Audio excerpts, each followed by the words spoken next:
네, 그러면 우리 요리문답 하이델베르크 요리문답 제 1문 같이 읽어보겠습니다.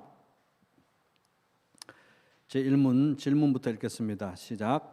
살아서나 죽어서나 당신의 유일한 위로는 무엇입니까? 답. 살아서나 죽어서나 나는 나의 것이 아니요 몸도 영혼도 나의 신실한 구주 예수 그리스도의 것입니다. 그리스도께서는 그의 보혈로 나의 모든 죄값을 완전히 치르고 나를 마귀의 모든 권세에서 해방하셨습니다. 또한 하늘에 계신 나의 아버지의 뜻이 아니면 머리털 하나도 땅에 떨어지지 않도록 나를 보호하시며 참으로 모든 것이 합력하여 나의 구원을 이루도록 하십니다. 그러함으로 그의 성령으로 그분은 나에게 영생을 확신시켜 주시고 이제부터는 마음을 다하여 즐거이 그리고 신속히 그를 위해 살도록 하십니다. 네, 그럼 우리 성경 앞쪽에 사도신경 펴서 저하고 또 목소리를 맞춰서 천천히 같이 읽어보도록 하겠습니다. 전능하사 천지를 만드신 하나님 아버지를 내가 믿사오며 그 외아들 우리 주 예수 그리스도를 믿사오니 이는 성령으로 잉태하사 동정녀 마리아에게 나시고 본디오 빌라도에게 고난을 받으사 십자가에 못 박혀 죽으시고 장사한 지 사흘 만에 죽은 자 가운데서 다시 살아나시며 하늘에 오르사 전능하신 하나님 우편에 앉아 계시다가 저리로서 산 자와 죽은 자를 심판하러 오시리라. 성령을 믿사오며 거룩한 공회와 성도가 서로 교통하는 것과 죄를 사하여 주시는 것과 몸이 다시 사는 것과 영원히 사는 것을 믿사옵나이다. 아멘. 네, 이제 우리는 요리문답에서 사도신경 부분을 이제 공부하고 있습니다.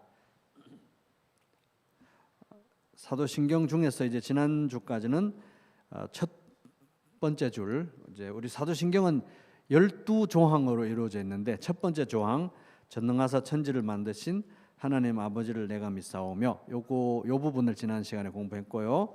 오늘은 이제 제2조항부터 제2항부터 7항까지 요 가운데 부분은 이제 예수 그리스도에 대한 부분인데 그 중에서 첫 줄, 그 외아들 우리 주 예수 그리스도를 믿사오니 요 부분을 이제 공부하는 겁니다. 그래서 29문입니다. 오늘은 29문. 자, 질문부터 읽어보겠습니다. 시작. 왜 하나님의 아들을 예수 곧 구주라고 부릅니까? 답. 그가 우리를 우리 죄에서 구원하시기 때문이고 또 그분 외에는 어디에서도 구원을 찾아서도 안 되며 발견할 수도 없기 때문입니다. 그래서 이제 사도신경 12개 조항 중에 두 번째에서 일곱 번째 조항이 예수 그리스도에 관한 것인데 오늘은 첫 번째 줄에 대한 것인데 요 첫 번째 줄, 그 외아들 우리 주 예수 그리스도를 믿사오니에 대해서 다도 아니고 이 두 번째 조항에 이제 외아들 독생자죠. 우리 주 예수 그리스도 이렇게 예수님에 대한 호칭이 네 가지가 나옵니다. 호칭, 예수님의 이름, 호칭이 네 가지가 나오는데 이 호칭에 대한 것만 제29문에서 34문까지가 이 내용을 다루고 있습니다.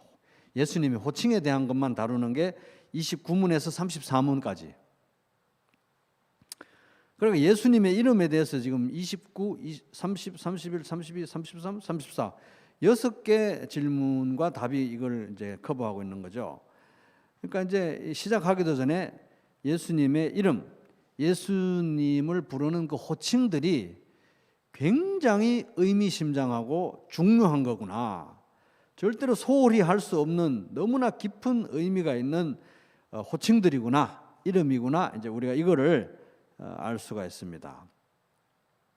그래서 이제 우리말에 보면 이제 그 외아들 우리 주 예수 그리스도 이런 순으로 나와 있는데 라틴어 이제 원문의 어순대로 보면 예수라는 말이 제일 먼저 나오고 그 다음에 그리스도, 그 다음에 독생자, 그 다음에 우리 주 이런 순서로 됩니다. 그런 순서로 요 하이델베르크 요리 문답이 진행됩니다. 그래서 이제 이 제 29문은 예수라는 호칭에 대한 내용입니다. 자, 예수 뜻이 뭐죠? 예수는 구원자입니다. 구원자.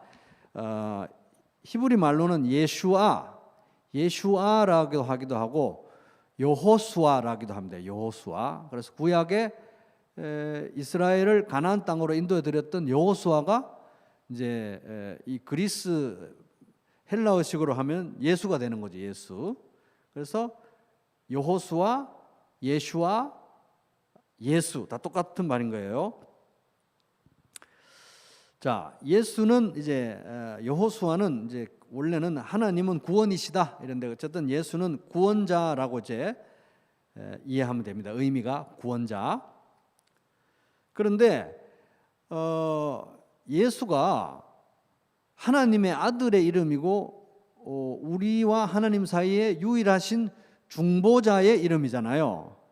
굉장히 특별한 이름인데 왜 하필이면 예수냐 이거예요. 예수. 이런 질문을 하는 겁니다. 왜 하나님의 아들을 예수 곧 구주라고 합니까? 구주는 이제 세이비어, 구원자 이런 뜻인데 예수의 의미가 이제 구주니까 왜 예수라고 합니까? 이제 이런 질문이 나오게 된 배경은 예수님 당시에 이 예수라는 이름이 너무 흔한 이름이었다는 거예요. 너무 흔한 이름. 그래서 지금까지 남아있는 그 당시의 문헌이나 뭐 새겨진 비문이나 이런 거를 보면은 이제 남성의 이름이 포함된 것이 한 2,500여 점 정도 되는데 그 2,500여 점을 이렇게 분석을 해보니까 예수라는 이름은 그 예수님 당시에 제일 흔하기로 하면은 네 번째 가는 이름이라는 거예요. 제일 흔한 이름이 시몬, 그 다음에는 요셉, 그 다음에는 유다, 그 다음으로 흔한 이름이 예수라는 거예요. 그러니까 이제 우리 식으로 하면 이런 겁니다. 철수, 영수, 광수, 영식 이게 제가 제 또래의 남자 이름 중에 제일 흔한 이름이래요. 그러니까 이 중에 하나가 되는 거죠. 그러니까 성경 인물 중에도 여호수아가 있었잖아요. 아까 가나안 땅으로 인도해 드린 그 지도자가 여호수아였고 또 그 뒤에 여호사닥의 아들 여호수아도 있었어요. 이 사람은 이제 바벨론 포로 귀환 때 스룹바벨과 동역했던 사람, 대제사장이 있었습니다. 그러니까 예수라는 이름은 너무 흔해 빠진 이름인데 하나님의 아들의 이름을 그렇게 갖다 붙여서 되겠느냐?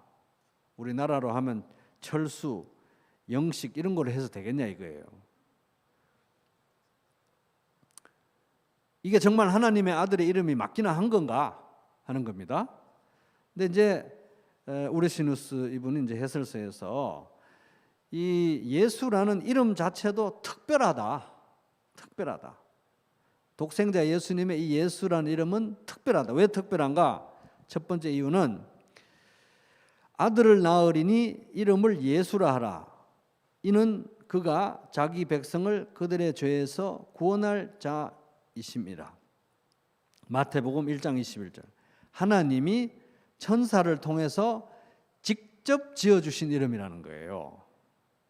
흔한 이름이지만 천사를 통해서 직접 지어주신 이름이라서 특별하다. 둘째, 이 우리 독생자 예수님 말고 그 앞에 있었던 그 후에 있었던 그 어떤 예수라고 하는 이 흔한 이름도 그냥 모형에 불과하다. 모형. 진짜 예수님을 가리키는 모형에 불과하다. 그 부모가 알고 이런 내용을 알고 이름을 지었는지 모르고 이름을 지었는지 몰라도 이걸 내다보지 못하고 이름을 지었을 가능성이 크긴 하죠. 그렇다 할지라도 다 모형들에 불과하다. 왜? 하나님은 그 수많은 모형들인 예수라는 그 흔한 이름들 속에서 진짜 독생자 예수님을 내다보시고 계획하고 계셨을 것이기 때문에 실체가 없는 모형들이었을 뿐이다. 우리 예수님의 예수라는 이름 빼고 다른 것들은 다. 그리고 하나님이 구원자로 지명해서 직접 이름을 예수라고 지어준 분은 오직 예수님이 유일하기 때문에 이 흔해 빠진 이름이지만 독생자 예수는 굉장히 특별한 이름이다 하는 겁니다. 그러면 이제 이름만 특별한가? 그분이 하신 일도 굉장히 특별하다 하는 겁니다. 그분이 하신 특별한 일이 무엇인가? 이제 그 답에 나오는 부분이죠. 같이 읽어볼까요? 답 시작. 그가 우리를 우리 죄에서 구원하시기 때문이고 또 그분 외에는 어디에서도 구원을 찾아서도 안 되며 발견할 수도 없기 때문입니다. 그 특별한 이유는 그가 우리를 죄에서 구원하시기 때문이다. 죄에서 구원하신 이 일을 하셨기 때문에 이분은 이름도 특별하지만 하신 일도 그 이름에 걸맞게 특별하다. 아들을 낳으리니 이름을 예수라라. 이는 그가 자기 백성을 그들의 죄에서 구원할 자이심이라 하니라.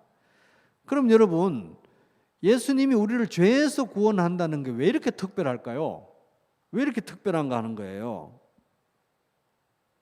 그런 생각 안 해보셨어요? 예수님이 뭐 여러 가지 일을 하실 수 있었는데 하필 특별히 우리의 죄를 용서하시고 죄의 문제를 해결하시는 일을 하셨는데 왜 그 일을 하셨을까? 그리고 그 일을 하셨다는 것은 왜 이렇게 특별한 일인가 하는 거예요. 그것은 바로 인간의 가장 근본적인 문제가 죄이기 때문이다 하는 것입니다.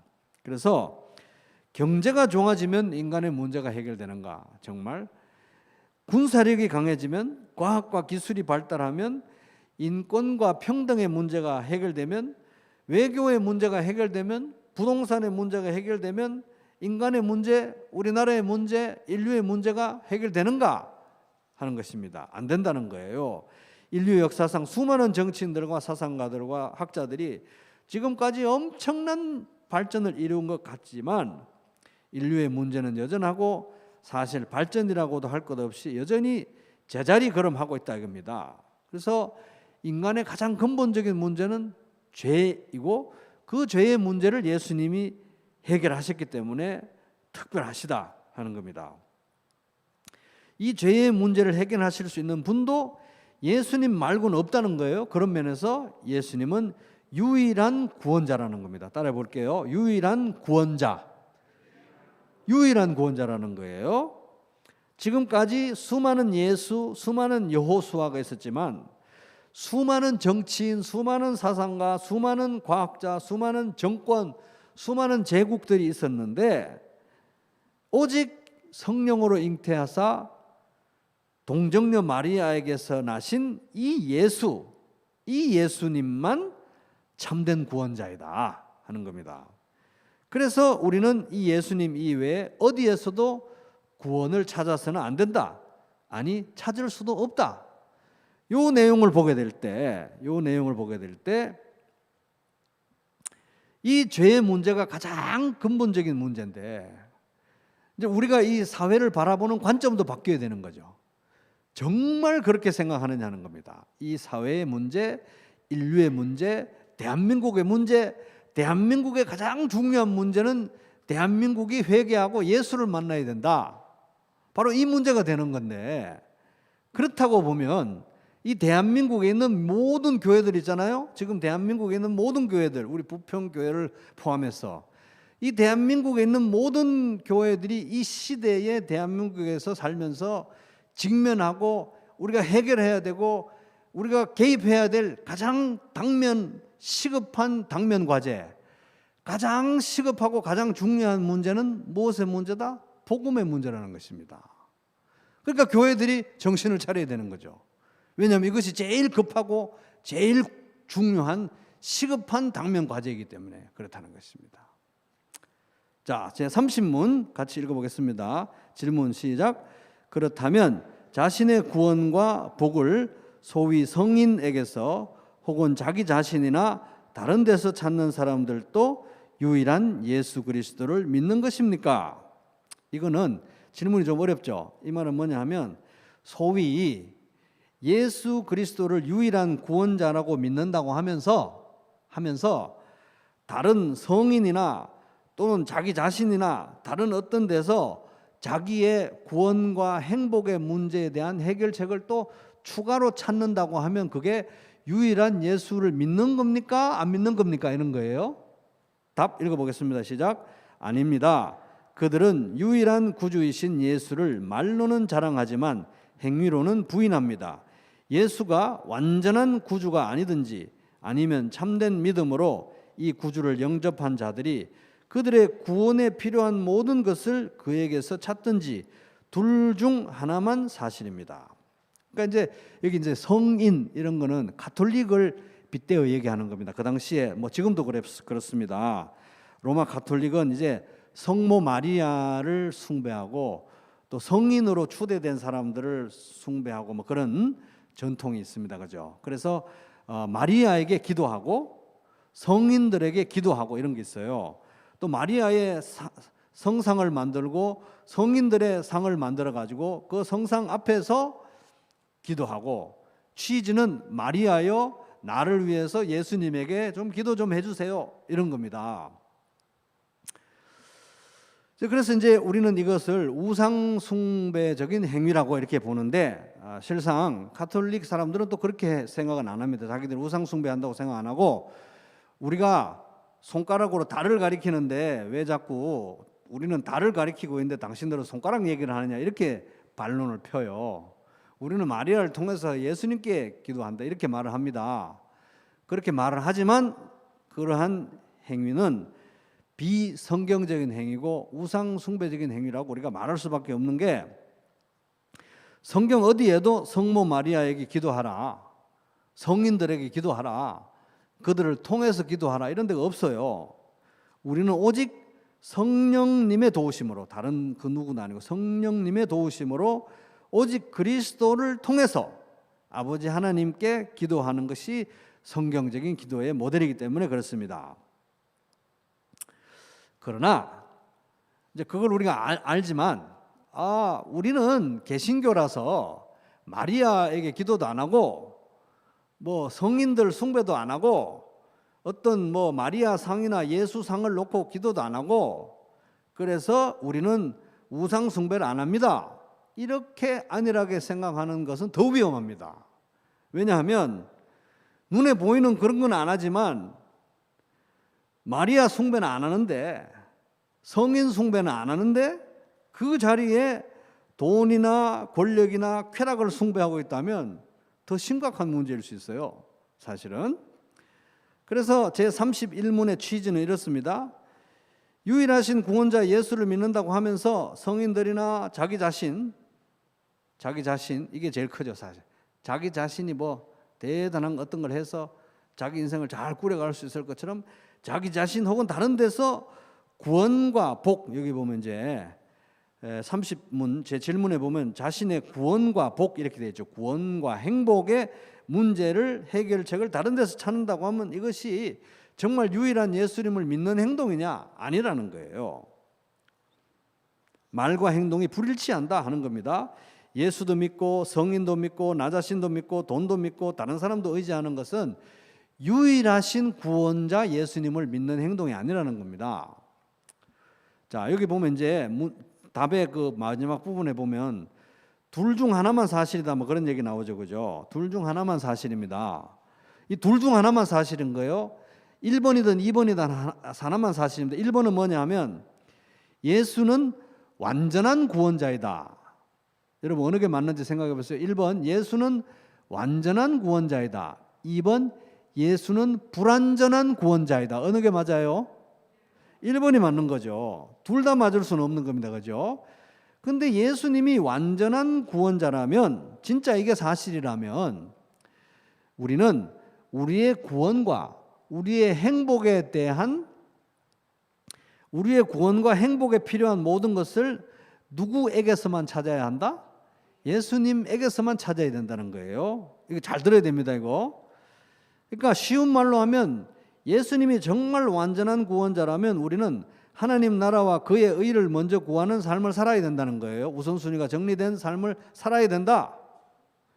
자, 2번이 사실이라면 예수는 불완전한 구원자다. 완전한 구원자가 아니다. 모든 걸 다 커버 못한다. 이게 사실이라면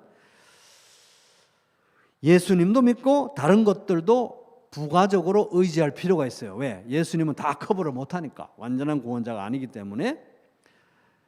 그래서 이제 예수님이 구원자라고만 믿는 것은 사실 이 사각지대가 있어요. 왜냐하면 교회 다니는 사람들은 다 예수가 구원자라고 믿죠. 다 예수가 구원자라고 믿어요. 문제는 뭐냐면 예수만 구원자라고 안 믿는다는 거예요. 이게 문제인 거예요. 예수만 구원자라고 믿어야 되는데 예수님은 구원자세요. 얘기는 안 하지만 뒤로 가면 그것 말고 또 몇 개 더 있기는 하지만 이렇게 되는 거예요. 그래서 예수가 구원자라는 건 다 믿는데 예수만 구원자라고 믿어야 되는 건데 이게 진짜 신앙이라는 겁니다. 그래서 예수만 유일한 구원자라고 믿는 게 너는 나 이외에 다른 신들을 내게 두지 말라고 한 10계명의 제1계명에 부합하는 신앙이라는 것입니다. 제 31문 질문 같이 읽겠습니다. 시작. 그분을 왜 그리스도 곧 기름 부음 받은 자라고 부릅니까? 답. 왜냐하면 그분은 성부 하나님으로부터 임명을 받고 성령으로 기름 부음을 받으셨기 때문입니다. 그분은 우리의 큰 선지자와 선생으로서 우리의 구원을 위한 하나님의 감추인 경영과 뜻을 온전히 계시하시고 우리의 유일한 대제사장으로서 그의 몸을 단번에 제물로 드려 우리를 구속하셨고 성부 앞에서 우리를 위해 항상 간구하시며 또한 우리의 영원한 왕으로서 그의 말씀과 성령으로 우리를 다스리시고 우리를 위해 획득하신 구원을 누리도록 우리를 보호하고 보존하십니다. 여기 보면 이제 사도신경 그 두 번째 줄을 그 외아들 우리 주 예수 그리스도를 믿사오니에서 그리스도에 관한 내용이죠. 그리스도는 헬라어, 메시아는 히브리어, 똑같은 말입니다. 그리스도, 메시아, 기름 부음 받은 자라는 의미죠. 구약 성경에서 기름 부음을 받은 사람은 제사장, 선지자, 왕, 이 세 가지 직책이 이제 기름 부음을 받았잖아요. 이 세 가지 직책이. 그래서 예수님은 그 세 가지 다가 된다는 거예요. 왕이시고 선지자이시고 제사장, 이 세 가지 직책이 다 있는 건데 이걸 우리가 그리스도의 삼중직이라고 합니다. 삼중직. 그래서 예수님의 기름 부음은 그럼 누가 기름을 부어 줬느냐? 그런 게 아니라 여기 보면 성령으로 기름 부음을 받았다. 성령으로 기름 부음 받고 하나님에 의해서 임명되었다는 거예요. 왕이요, 선지자요, 제사장으로. 그런데 이제 무슨 일을 하시느냐? 선지자로서 예수님은 우리가 받은 이 구원에 관한 모든 비밀과 하나님의 뜻을 우리에게 온전히 나타내시고 가르쳐 주신다. 선지자의 핵심은 가르쳐 주시는 거. 하나님의 뜻과 말씀 우리에게 가르쳐 주시는 분. 내가 곧 길이요 진리요 생명이니 할 때 진리에 해당되는 거, 진리 가르쳐 주시는 분. 선지자로서 이제 그렇게 하시고 대제사장으로서, 제사장으로서 예수님은 뭘 하시느냐? 우리를 위해 완전한 제사를 드렸는데 그 완전한 제사의 제물이 자기 자신이에요. 예수님 자신을 완전한 제물로 드리심으로 우리 모든 죄를 다 우리 모든 죄를 다 씻어 주셨고 해결하셨고 또 우리를 구원하셨을 뿐만 아니라 다시 살아나셔서 지금도 그리고 영원히 앞으로 우리를 위해서 기도하신다. 제사장으로서. 그래서 제사장의 일은 뭡니까? 제사를 드리고 기도하는 거예요. 그래서 예수님은 우리 죄를 위해서 자기 자신을 완전한 제물로 바치셨고 살아나셔서 우리를 위해서 기도하신다. 그리고 하나님께 나아가는 통로가 되신다 하는 겁니다. 그러니까 선지자는 가르치는 거, 제사장은 기도하고 제사 지내는 거. 자, 3번 세 번째 왕으로서 예수님은 우리를 보호하시고 보존하시고 지키시고 구원을 또 생명을 마음껏 누리게 하시는 왕, 통치하시고 다스리신다. 근데 예수님은 왕으로서 다스리실 때 힘으로 무력으로 다스리는 게 아니라 성령과 말씀으로 다스리신다. 이 내용입니다. 그래서 여기 31문은 좀 여러 번 읽어보셔야 돼요. 내용이 복잡해서 여러 번 묵상하면서 읽어보시기 바라고요.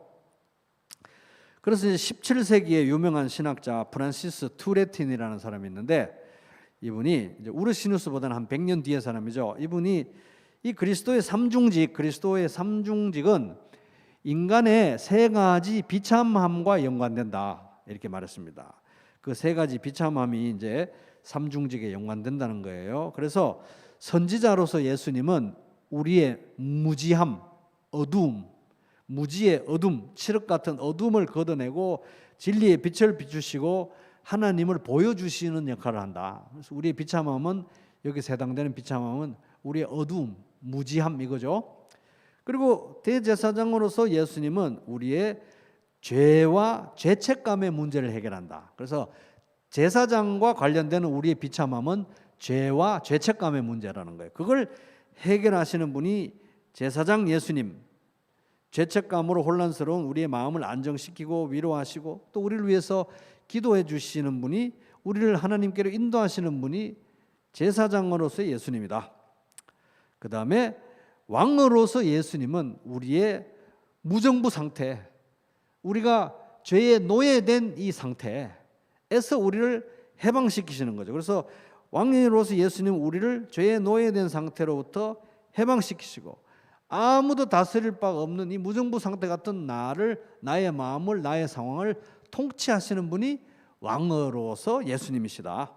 그래서 우리의 상황과 자신과 미래를 통치하시면서 생명을 마음껏 누리게 하신다, 이겁니다. 그런데 구약 성경을 보면 왕과 제사장과 선지자가 이제 기름 부음을 받았는데 이게 이 직분이 다 구분이 돼 있어 가지고 서로 경계를 침범하면 안 돼요. 그래서 왕이 제사장의 직분을 행사하면 안 됩니다. 그런데 왕으로서 자기가 막 제사장처럼 제사도 막 드리다가 사무엘 선지자한테 혼난 게 바로 사울 왕이잖아요, 그죠? 그래서 왕은 왕의 일이 있고 제사장은 제사장의 일이 있고 선지자는 선지자의 일이 있는데 구분이 돼 있는 거예요. 한꺼번에 못 하는 거예요. 그런데 이 세 가지를 다 하는 분이 한 분이 계신데 그게 누굴까요? 그분이 예수님이라는 거예요. 이거는 왕, 선지자, 제사장 다 따로따로인데 오직 예수님만 이 세 가지를 통합적으로 다 하시는 거예요. 특별하다는 겁니다. 그럼 우리는, 예수님은 제사장도 되고 선지자도 되고 왕도 되는데 골라가면서 취사 선택해서 받아들여도 될까요? 아니면 세 개를 다 무조건 동시에 받아들여야 될까요? 동시에 받아들여야 되는 거예요. 취사 선택하면 안 된다는 거. 나는 제사장으로서 예수님만 좋아. 나를 위해서 기도해주고 위로해주고 하나님께로 인도해주고 참 좋아요. 근데 왕으로서의 예수님은 좀 부담스러워. 난 그건 좀 별로 안 하고 싶어. 이러면 안 된다는 거예요. 왕, 제사장, 선지자 다 해. 어떤 사람은 나는 선지자로서 예수님 좋아. 그래서 맨날 말씀 배우고 공부하고 그런 거 너무 좋아. 근데 뭐 기도하고 뭐 그런 거 별로. 왕 이런 건 더 싫고, 이러면 안 된다는 거예요. 왕, 제사장, 선지자 다 우리가 받아들이고 의지해야 한다는 것입니다.